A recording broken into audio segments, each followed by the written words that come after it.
के आए और हम सबका दायित्व है कि संविधान को मानते हुए, नियमावली को मानते हुए हम सब लोगों को जनता के जो प्रश्न है उसका समाधान हम सब लोगों को मिलकर के करना है, चाहे सत्ता हो या विपक्ष हो। और विपक्ष को माना जाता है लोकतंत्र में भी कि सत्ता का ही पक्ष होता है, तो हम लोग कोई अलग नहीं है। मतभेद होते रहते हैं और चलता रहेगा। बिहार आप जानते हैं महोदय लोकतंत्र की जननी है। उप मुख्यमंत्री जी कह रहे थे हम वैशाली से जीत के आते हैं जो लोकतंत्र की जननी है, लेकिन आज और इन दिनों ये देखने को मिल रहा है कि लोकतंत्र की हत्या की जा रही है, सत्य को दबाया जा रहा है, छुपाया जा रहा है। हम चाहेंगे कि आप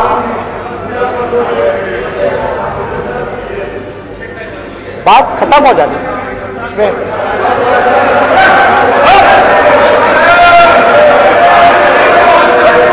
शांति बनाए रखें। बहुत है। हम लोग ये चाहेंगे कि आप आसन के जरिए संविधान की संरक्षण करें, लोकतंत्र को बचाएं, सत्य का साथ दें। हम तो बस इतना ही चाहते हैं और ये होना भी चाहिए। हम क्या, यहां बैठे हुए जितने सदस्य हैं, किसी को संविधान से दिक्कत नहीं होनी चाहिए, लोकतंत्र से दिक्कत नहीं होनी चाहिए। पता नहीं ये आवाजें क्यों उठ रही हैं। तो हम लोग कोई गलत बात तो नहीं कर, हम तो यही कह रहे हैं कि संविधान की रक्षा करो, हम तो यही कह रहे हैं लोकतंत्र की रक्षा करो।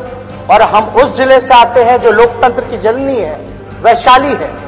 लेकिन आज जो हम सब लोगों के सामने जो चुनौती है, इससे हम लोग इनकार नहीं कर सकते। सत्य को कितना भी दबाया जाए, छुपाया जाए, लेकिन देर सवेर वो सामने निकल के आता ही है। लेकिन हम सब लोग मर्यादा में रहने वाले लोग हैं, मर्यादा का उल्लंघन नहीं करते हैं। लेकिन अब आप आसन पे विराजमान हैं, आप संरक्षक हैं। अब हम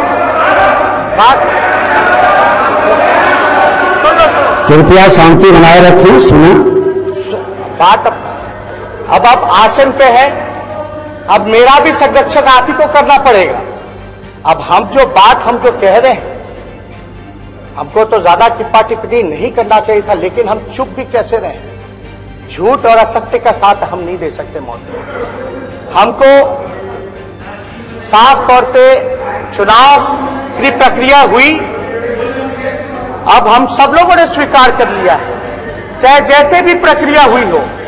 हम सब लोगों ने जनादेश को स्वीकार किया हो, चाहे जैसे भी जनता ने अपना जनादेश दिया, चुनाव आयोग ने अपना नतीजा सुनाया, हम सब लोगों ने स्वीकार किया। क्योंकि हम लोग मर्यादा में रहने वाले लोग, तो हम तो उस पर ज्यादा टिप्पा टिप्पणी नहीं करेंगे। लेकिन सत्ता में रहने वाले लोगों को इतना एहसास होना चाहिए कि नियम कायदा का कम से कम माखौल नहीं उड़ाना चाहिए। और इसके संरक्षक आप हैं महोदय। हम सब लोग पूरे विपक्ष के तरफ से, अपने राघोपुर के तरफ से हम आपको ढेर शुभकामनाएं देते हैं और उम्मीद करते हैं कि आप जो है संविधान, लोकतंत्र, हमारी जो विधानसभा की नियमावली है, जो देश का संविधान है, उसकी आप रक्षा करेंगे। बहुत धन्यवाद। जय बिहार, जय हिंद। धन्यवाद। अब माननीय सदस्य श्री अजीत शर्मा जी।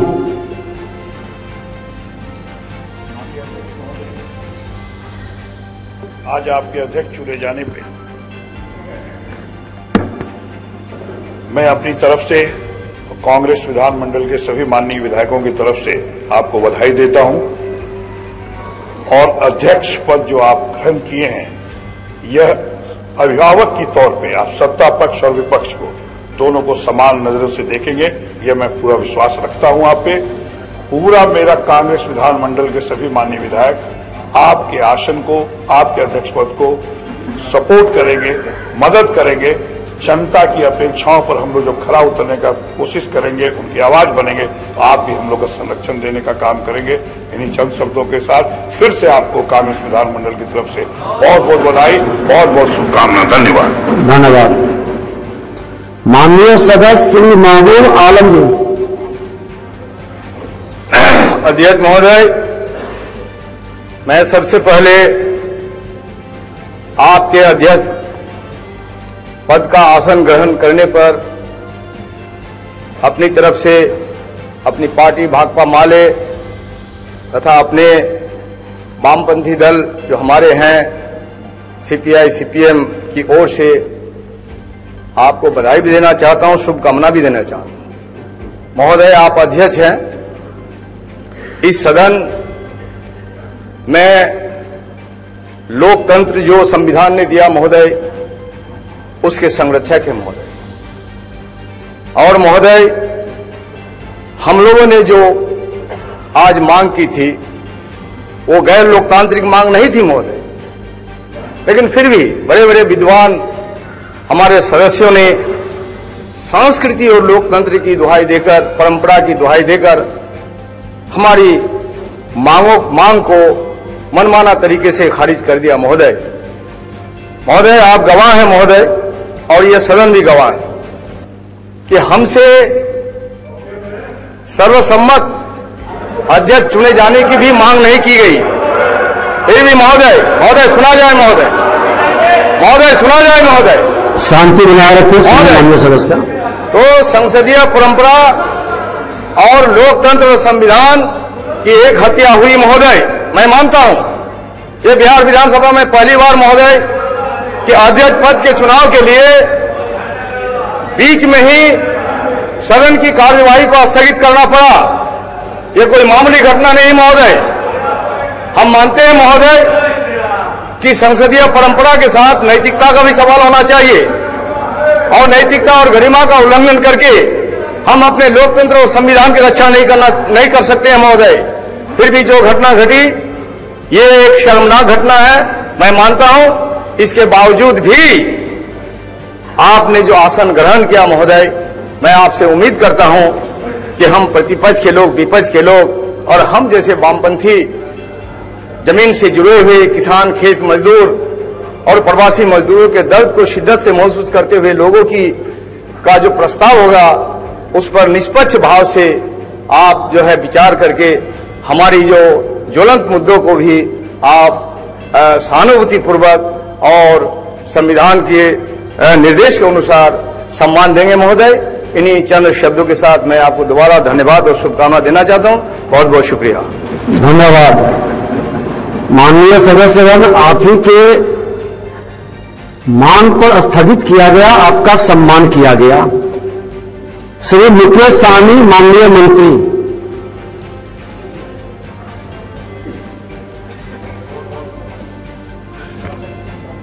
बहुत बहुत धन्यवाद अध्यक्ष महोदय, आपको अध्यक्ष चुनने के लिए तहे दिल से मैं धन्यवाद कि आपने अध्यक्ष बना है। और मुझे लगता है कि लोकतंत्र का जो लोग दुहाई हमेशा देते हैं आ रहे हैं, मुझे लगता है कि अपने घरों से सीखना चाहिए ऐसे लोगों को। और जेल से किसी को फोन नहीं किया जाता जो अगर लोकतंत्र का जो सम्मान करेगा वह जेल से फोन कभी नहीं कर सकते हैं। इसलिए मैं तहे दिल से आपको धन्यवाद देता हूं। धन्यवाद। माननीय सदस्य श्री जीतन राम मांझी जी।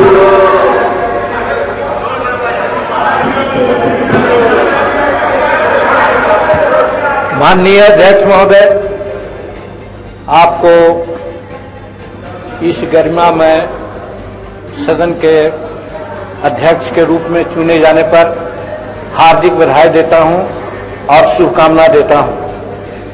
सब लोग बोलते हैं संविधान के संबंध में, परिनियम और परंपरा के संबंध में, लेकिन समय आने पर लोग भूल जाते हैं। और यही कारण है कि कहीं कहीं दूसरा विचार आ जाता है। हम समझते हैं सभी माननीय सदस्य हैं, सभी जवाबदेह पद पर आए हैं, जनता की आकांक्षाओं को लेकर के आए हैं।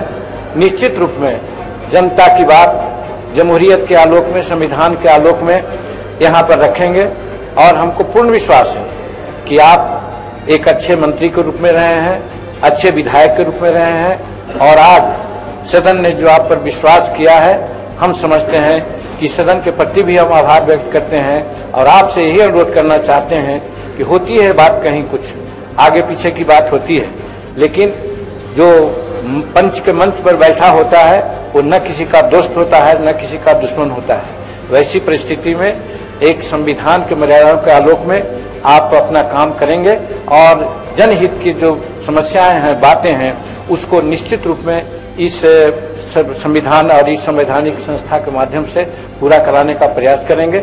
और ऐसा मैं समझता हूं कि आपको समूचे बिहार के जितने लेजिस्लेटिव असेंबली के साथी हैं, एमएलए हैं, सबका समर्थन आपको प्राप्त हुआ है मेरे समझ से और सबको एक साथ लेकर के चलने की बात करनी चाहिए और हम समझते हैं कि सब आपको साथ देंगे और अपेक्षा करते हैं और भगवान से प्रार्थना करते हैं कि आप आगे आने वाले दिनों में इस गुरुतर उत्तरदायित्व को संभालने में सक्षम हो। भगवान आपको मदद करें। इन्हीं चंद शब्दों के साथ पुनः आपको इस पद पर आसीन होने के लिए बधाई देते हुए अपनी बात को समाप्त करते हैं। बहुत बहुत धन्यवाद। धन्यवाद। माननीय सदस्य श्री अब्दुल इमाम साहब। माननीय अध्यक्ष महोदय स्पीकर साहब, आपके अध्यक्ष चुने जाने पर हम ग्रांड डेमोक्रेटिक सेकुलर फ्रंट की जानिब से और अपनी पार्टी MIM की जानिब से मुबारकबाद पेश करते हैं और आज आपके चुने जाने के क्रम में जो दृश्य यहां पर देखा गया उससे जरा थोड़ी देर के लिए तो अफसोस हो सकता है, लेकिन ये लोकतंत्र की और जमहूरियत की बड़ी खूबसूरती है कि इख्तलाफ के बाद, विरोध के बाद भी जब कोई फैसला हो जाता है सब खुशी बखुशी उसे तस्लीम कर लेते हैं।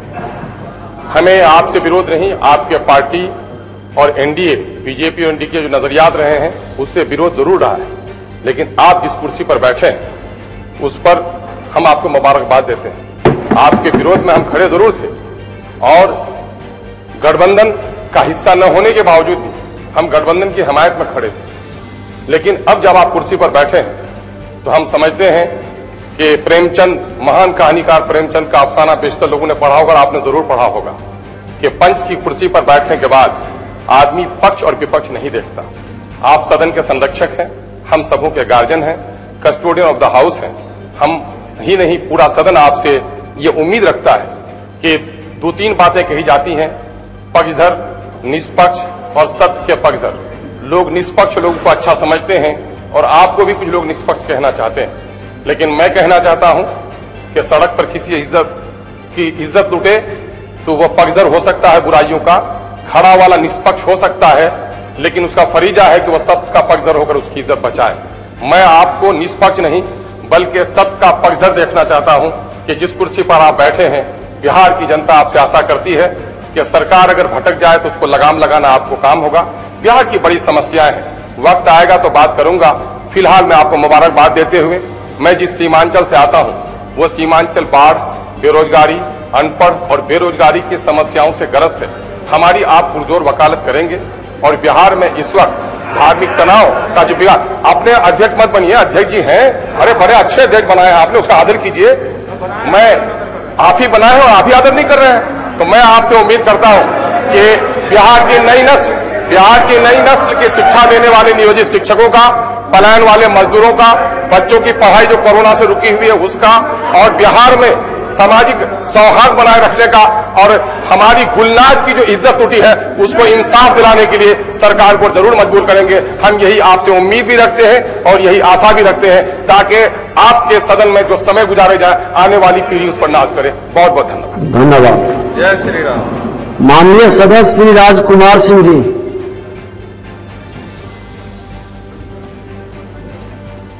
माननीय अध्यक्ष महोदय, सर्वप्रथम मैं आपको अध्यक्ष चुने जाने पर हार्दिक बधाई देता हूं।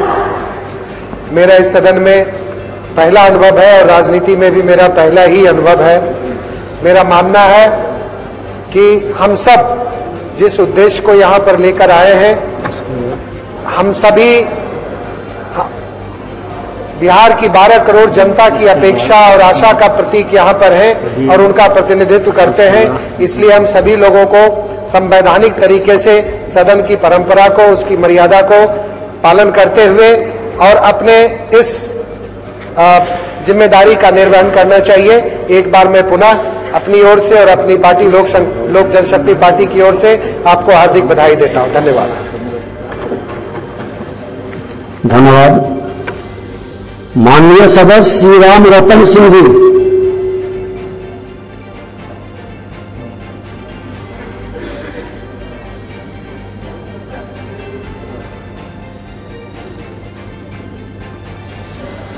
सबसे पहले मैं अपने वामपंथी दलों की ओर से